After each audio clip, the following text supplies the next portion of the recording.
Do you still get that sense even now with all the new video streams and everything else that it's still a big deal to have that type of representation from any media outlet at your game? I think so. I'm proud to say with at least at KRVN, we podcast every game that we do. I have believed in that from the very beginning because before podcasting, and this kind of speaks to your point about how this is a big deal, I used to get all kinds of requests from people who would want me to record the game for them. And I didn't mean to have props, but I'm just down here in my man cave. I used to do cassettes for people. I would high speed dub the cassettes. And then when you went away from cassettes, then it went to CDs. Once we went to the podcast, thankfully nobody was bugging me for a copy of the game anymore. They could just go online and listen to it on our website, on our podcast page.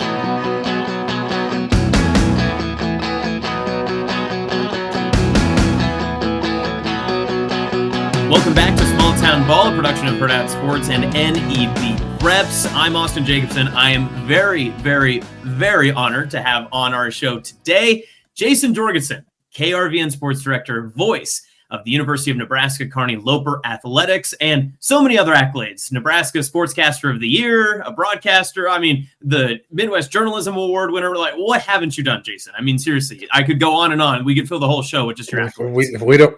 We don't need to do that, but I've been very fortunate, very fortunate.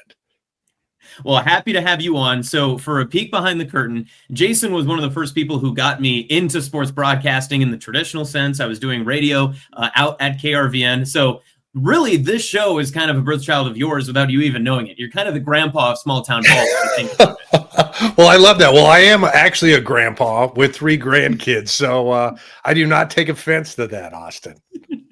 Well, I am so glad to have you on. We're definitely going to have you on again to talk just about everything that you've seen through all the years at KRVN. But let's start with where we are kind of in the season now. I know that you're very busy with the Lopers. We'll get to them in just a minute as well. But I know you've seen a couple of the key matchups in six-man football, and you've been able to broadcast those too. Walk me through a couple of weeks ago. You were able to see Stewart and SEM, and that looked like it could have had potential and maybe still does as a six-man title game. What did you take away from that contest other than an apparent injury for Stewart that didn't actually end up hurting them all that much? Yeah, I was really impressed that day with Stewart. For a 6-man team, they had 10 to 11 different kids who could play. They were big. They had skill position people. Of course, that was kind of a litmus test for SEM. What a run. I mean, this is a golden era of Mustang football, if you will. And that afternoon in Sumner, Stewart was the better team. And I thought they looked really, really good. And then they would turn around and then play a neutral site game in Elm Creek against Garden County.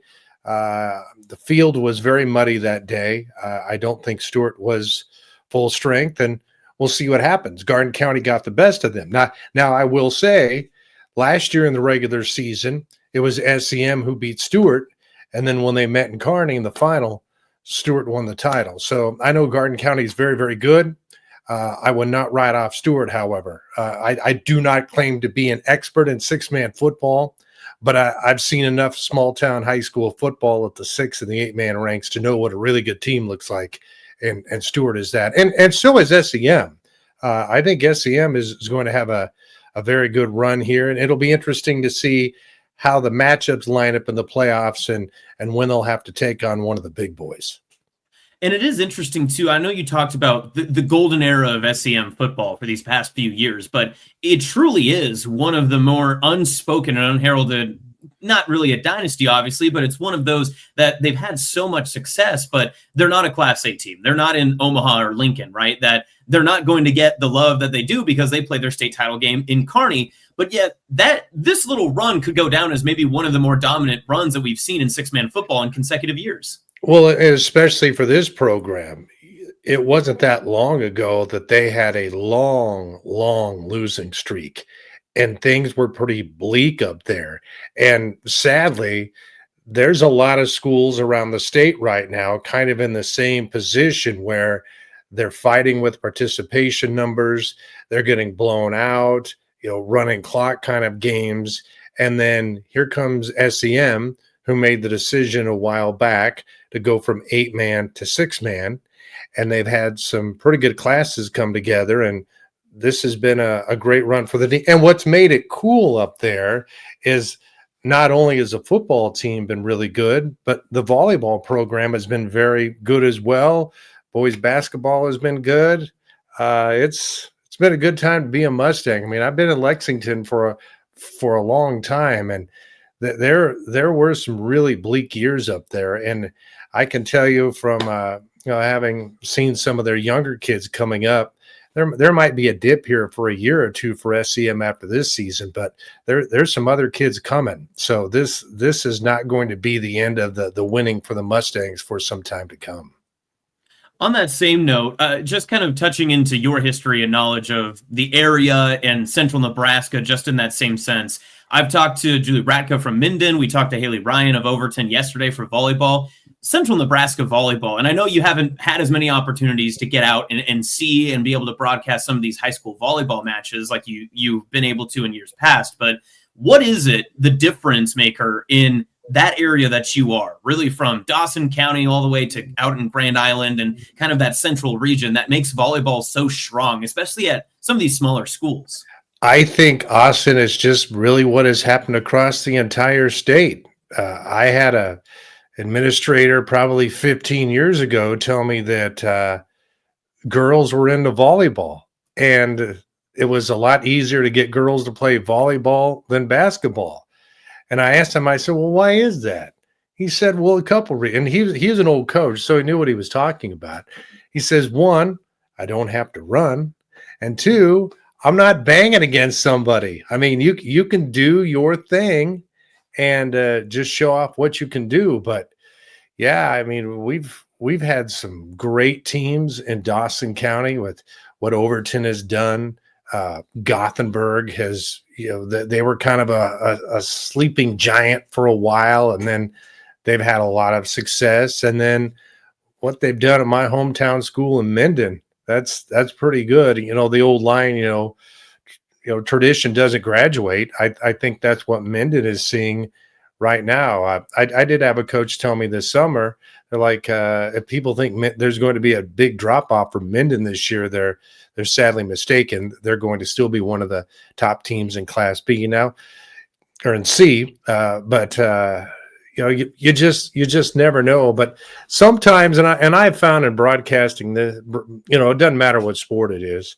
Sometimes the best seasons are the ones in which people didn't think it was going to continue, where kids just kind of sat on the bench or went against really good players and practiced for 2 or 3 years. And then when it was their time to shine, they showed up and had a heck of a season.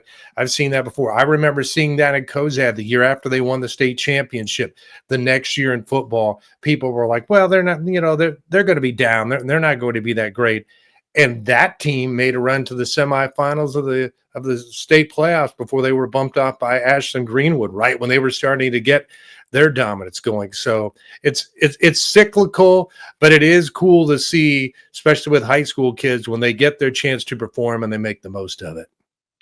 So just talking about everything that, I mean, you opened up a whole can of worms in my mind, just talking about all that stuff, because you've been doing the radio broadcasts, you've been the sports director and covering the area for so long too, that, sports is just a little bit different out in the central part of the state comparative to what we see here in Omaha or in Lincoln, or even along kind of this eastern ridge where everything's about an hour away. You can get to some of these smaller schools. What is kind of that difference maker, especially in Dawson County? I asked this to Jared Crick too when he was announced and taking over the Cozad head football coach job. But what made him get back to Cozad and why go there? You've been there for a long time. What is kind of that difference maker in Central Nebraska, just with the student athletes, the communities, and kind of just the athletics and it as a whole? I think it's the biggest show in town. If places still have newspapers, it's front page most times. Now, what you guys are doing with Hurrdat is awesome, with what you've done and featuring the kids around the Omaha and Lincoln areas. But A lot of time in a bigger market, that's not the case. I mean, it's not. It used to be you'd find it on the fourth or fifth page of the paper. I think people in small towns still gravitate to, hey, my neighbor's a starting running back, or we go to church with that family and we know his folks. Another thing I think that helps is that the games are still on the radio. You can catch, I'd hate to guess how many games we called. There are sometimes on Friday night in which we will have a high school football game on all three of our signals in Lexington, and then our sister stations have games. So it's been a big deal. It continues to be. That's why I think it really hurts people, or people who are, my age, 50 plus, when the top athlete in the school doesn't go out for football. They have a hard time kind of wrapping their head around, because back in the day, everybody went out. They just had this big celebration in Loomis this past Friday night where the Wolves with a big dominant win over Cambridge. Look out for Loomis. But back in those days, Loomis didn't have any more people than they have in town now, but that 1975 football team that went 9-0 had 38 kids out. And it's just not Loomis. It used to be different, but I think it's still a big deal for the older people. And I hope that down the road, 20 years from now, I hope it's still a big deal, Austin, because it has been for a long time, and people love to think about the old days and, mention somebody that they couldn't beat or who was their nemesis. And it really connected all of these small towns out here. I mean, the Dawson County Wars back in the days when Lexington was one of the top programs in Class B, and anytime they'd play Cozad in anything, or the Cozad Gothenburg game, which is coming up this Friday night. Those were the games that people got fired up for. And on top of that, too, I mean, you're mentioning all these great memories, moments, rivalries, but I remember being, 19, 20, 21 years old, and you were sending me out to district final matchups and maybe some state matchups or potential state incoming matchups, that sort of thing. And seeing the crowds and towns being able to fill up either, the Bob Devaney Sports Center or the Pinnacle Bank Arena, or when it was the state basketball tournament at Lincoln East, or they would do any of those games at some of those high school gyms. Seeing the turnout from these schools sometimes outmatch the Class B or C1 and sometimes even A schools in just amount of population that shows up to support. That always catches the attention of some of the Omaha and Lincoln media every time. And I think it goes to say exactly what you were saying, that it's the biggest show in town. So we're just going to take our show somewhere else and everyone's going to follow. Right. And I will never forget being a Minden grad and getting the opportunity to call the Kissinger sisters games in Minden when they made their run. And we're there at Pinnacle Bank Arena. It's the C1 final. Somehow I got the half-court seat at Pinnacle Bank Arena for the final. That never happened, by the way. And so I'm at half court in Kent Pavelka's seat, and I look across the way, and there's the Minden crowd. And I was seeing people at this Minden game that I hadn't seen in 30 years. And there had to be, I don't know, 4,500, 5,000 people there to cheer for Minden. Now, keep in mind, the game is on TV. I remember thinking to myself, I'm glad I'm here getting to do this game on the radio, but who's back home listening to it? I mean, but it speaks to the point you talk about. Not only do most of the town folk go, but people who maybe graduated from that school 20, 25 years ago, but they still have a sense of pride that their school is at the state tournament and they are there playing for a state championship at Pinnacle Bank Arena. So, Jayson, I do want to ask you maybe your favorite state memories and all that other stuff, but I feel like we're just going to get in a big rabbit hole if we dive into that first. So I want to kind of stick to what you're talking about, just about how important some of these moments and the games and athletics are for just these different communities. And one thing that I was joking with you before we got started, and we talked on Tuesday's show with Coach Ryan from Overton, that it's a big deal when the radio station is coming to your game. It's a big deal when it's not just, I'm from Sydney, so we always had Randy Brown from KSID. That was always at the games. And being at KRVN, Lexington probably usually expects that KRVN will be at more of their games than not. And same with some of the other Dawson County area schools. But I always found it so funny and so unique that when you would send us out to an assignment and, it was Elwood and Eustis Farnham, that both of those schools before they were Highline. They were before they were Highline. Yeah, and they would have a field day knowing that KRVN or Cami was coming out to broadcast the game. Oh, where's the links? How can I send this to grandma? Do you still get that sense even now with all the new video streams and everything else that it's still a big deal to have that type of representation from any media outlet at your game? I think so. One thing, and you know this very well, I'm proud to say with at least at KRVN, we podcast every game that we do. I have believed in that from the very beginning, because before podcasting, and this kind of speaks to your point about how this is a big deal, I used to get all kinds of requests from people who would want me to record the game for them. And I didn't mean to have props, but I'm just down here in my man cave. I used to do cassettes for people. I would high speed dub the cassettes. And then when you went away from cassettes, then it went to CDs. And then once we went to the podcast, thankfully nobody was bugging me for a copy of the game anymore. They could just go online and listen to it on our website, on our podcast page. That Loomis Cambridge game the other night, last time I checked, John Willis and Jacob Roth did a great job calling that. We had over 400 listens on that by Sunday morning. Now keep in mind, this is 8-man football. This is a rerun, and it has that. So yeah, it's not only is it a big deal if we're there, but it's a big deal to go back and listen.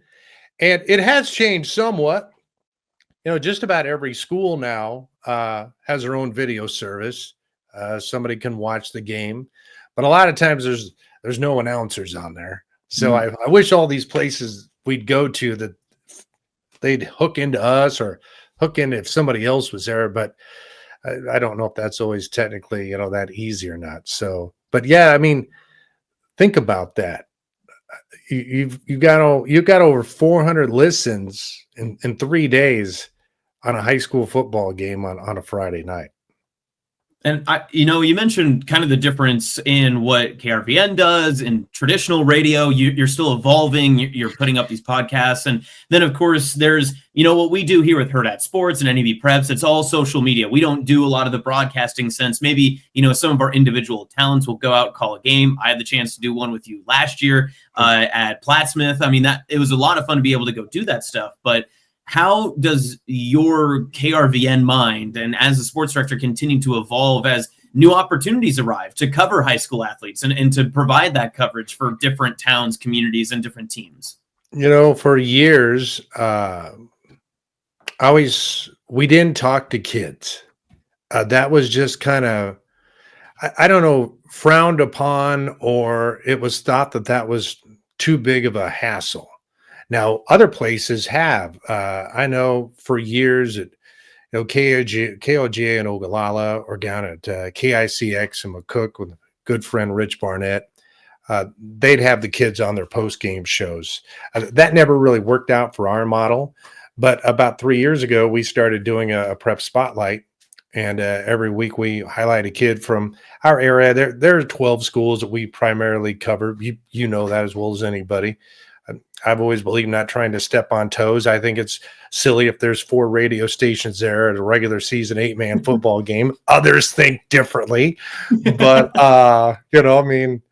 but yeah, so it's made it really easy. The last 3 years, we started to do a prep spotlight, and not one time have we emailed or reached out to an athletic director and said, "Hey, we need to try to get a hold of so-and-so for an interview. And every time that athletic director or principal has gone out of their way to set it up for us so that we can make the call to the student athlete, get the interview, and put that together. So that has changed. If you would have told me 10, 15 years ago that we will be doing that, and then part of that interview would air over the air, and then the rest of it would be a podcast, I didn't see that one coming. I never thought there would be a day that we'd have a staff photographer. We're very fortunate to have that at KRVN too, with Paul Pack, who does an awesome job. So yeah, you gotta keep evolving all of the time. Otherwise you kind of fall to the wayside. The one thing we've not gotten into that others have is our own video stream. But from our standpoint, I don't want to go in and undercut the high schools either. I mean, they're still nice enough to allow us to show and broadcast the games.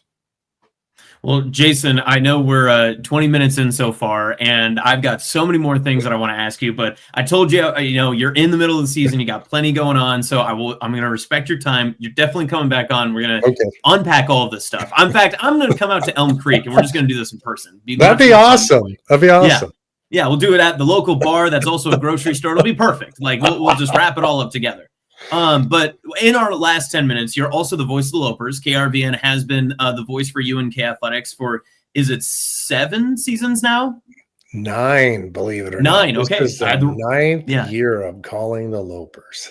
The wrong odd number, but nonetheless, there is, for those curious, there is a direct trajectory in UNK's mostly, gridiron success and Jayson calling games. It's been a direct line upward.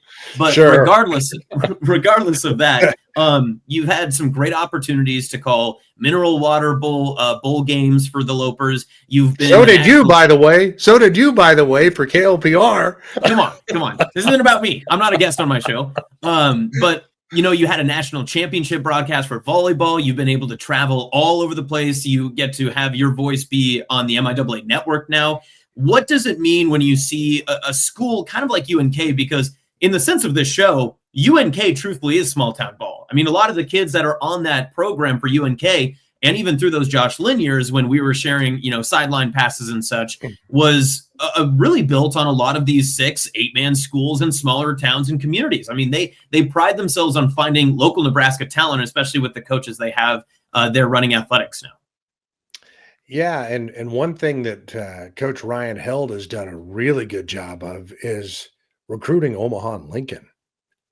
It used to be UNK was maybe the second or the third choice of a lot of those kids. And with the work that he has done and with his connections, he's changed that a little bit. The Lopers already have 5 or 6 pretty nice verbal commitments from Eastern Nebraska that they've never had before. But getting back to your other point, look at Riker Evans from Elwood, Nebraska, from Highline, went to be a Husker. There's always a great line, Austin, that former UNK coach Daryl Morris had, and I will never forget it. And he says, you can sit in front of 90,000 people or you can play in front of 6,000. And there is so much truth to that. And I'm not saying that Riker might have eventually broken in and played for the Huskers, but he's helping out UNK as a redshirt freshman. Isaiah Harris, before he was injured last Saturday, he was tearing it up. I mean, Isaiah was on his way to having a memorable season for the Lopers before he was cut down there. He might have been player of the year in the MIAA with what he might have been, because they were riding him. And, he was pretty good last year and he was really good this year. So, but there's, you have guys from St. Paul in that starting lineup for the Lopers. You've got 3 former Kearney High Bearcats who's in the starting lineup. We've seen kids who were 8-man players end up being successful players for UNK. So, but it doesn't hurt to get the Omaha and Lincoln kids too, and it doesn't hurt to sprinkle in a Division I transfer here or there too. But if you can get it all to come together, then you have yourself a pretty good team, and make a run at things in the MIAA. And of course, there's always talent coming out, whether it's on the women's basketball team, the men's basketball team. I know volleyball is near and dear to your heart as well, because they've given plenty of great opportunities for some great broadcasts and great moments too. Although I do want to bring this one up because, again, if we're going down memory lane, which, to be completely clear, I had no idea what we were going to do for this interview. I'm glad we went this way, because now we can just do Jayson Jorgensen part 2, part 3, part 4. But when you were going down to the Mineral Water Bowl, you missed maybe the greatest UNK volleyball match of all time. Yeah, the regional final, where they're able to come back and beat and slay the giant killer, Concordia St. Paul. And that was part of that magical run that Coach Squires and the ladies had that had them ending up as a national runner-up. And the funny thing about that is, the backstory is, my great friend Larry Cotner, who is the original analyst for me on our Loper football broadcast. Well, Larry's pretty versatile. He can do a lot of things. And I told him that day, I'm like, hey, our other announcer, Brandon Bennett, is going to go with me to the bowl game. And do you want to do volleyball? And Larry wasn't real happy about that. He was like, hey, I want to go to the bowl game. I mean, because, bowl games don't come around very often. And then he ends up getting the match of a lifetime, in which UNK comes back and wins that thing. And get this, at the Health and Sports Center with Loper Vision, which is top notch. That's still one of the better arenas, especially for Division II. Austin, when they go through the highlight montage of Loper volleyball, you don't hear my call. You hear Larry's call at the finale of that regional final match when they came back and they won it. Needless to say, Larry doesn't feel as bad about staying back in Kearney and doing that game as he did when the decision was made. I love but it's that. funny That's how things perfect. work out like that, Oh, yeah. And I was happy for 100%. Larry. Yep. Yeah.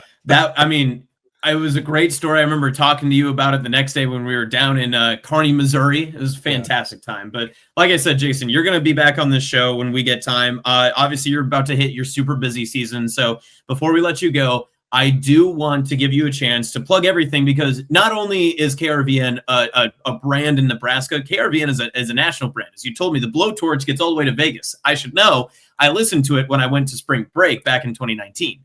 So if people are looking for anything KRVN sports, anything with the Lopers, where can they find it for everything that you do and everything that your team does for Central Nebraska high schools? Well, that's very nice of you to offer that. KRVN.com. Also, we have the River app for 93.1 The River. We also have an app for 880 KRVN. I will say this. I think our online listening we make it about as easy as you can. I've seen other places, a lot of other schools in the MIAA, to find their broadcasts, and not as easy as ours. Now, I can't take credit for our setup, but I do know a good setup when I see it, and ours is pretty solid. And again, we're one of the few places that the podcast, the games and the matches and everything we do, anything that we do sports wise, we put online, because that's where it's at right now. I mean, you know that as well as I do. So krvn.com, go to the podcast page. One-stop shop for everything that you need. And Jayson, I'll have you know this. I mean, I am officially, quote unquote, Mr. Small Town Ball. At least that's what I'm told around the office. I'm going to tell you this on air right now, because when we get to postseason, those 8-man games, sometimes they end up on Thursday nights, especially those first round games. If you need someone coming out this way, I'm telling you on the air right now, I'm keeping this in the recording. I am happy to help you out as much as necessary. But it's only if you're coming my way. I'm not driving like 8 hours one way and the way back, right? So there's stipulations to it. I still have to.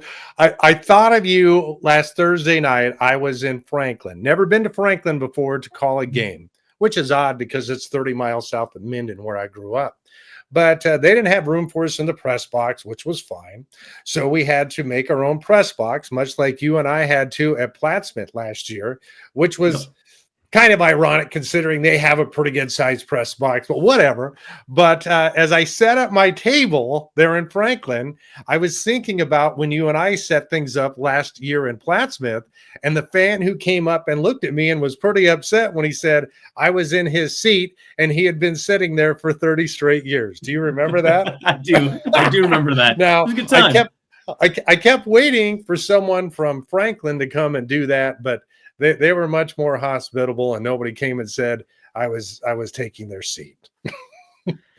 Well, Jayson, no one's taking your seat on this show. We're going to have you back on. Really appreciate your time, as always. Again, KRVN.com for anything. You can follow Jayson at KRVN Sports on Twitter, and also follow at KRVN on X as well, so that way you can get all that good stuff. Facebook page is always blowing up with photos and, of course, local stories there, too. Jayson, you are the man. I can't wait to talk to you again, and I hope to see you soon for especially some high school football. That would be a great reunion if we were together doing a playoff game. So that would be great. Again, I'm just not saying this. I have been very impressed with what you guys have done with your company and your coverage. It was well overdue, and you're certainly filling a niche that needs to be filled. We're doing our best. I learned it from Jayson, and we're going to hear from Jayson again here hopefully soon as all of his Lopers stuff wraps up. But that's Jayson Jorgensen. This is Small Town Ball. If you're looking for more from us on Hurrdat Sports or NEB Preps, follow us on all the social pages. And, of course, you can check it out at hurrdatsports.com. And we will talk with you again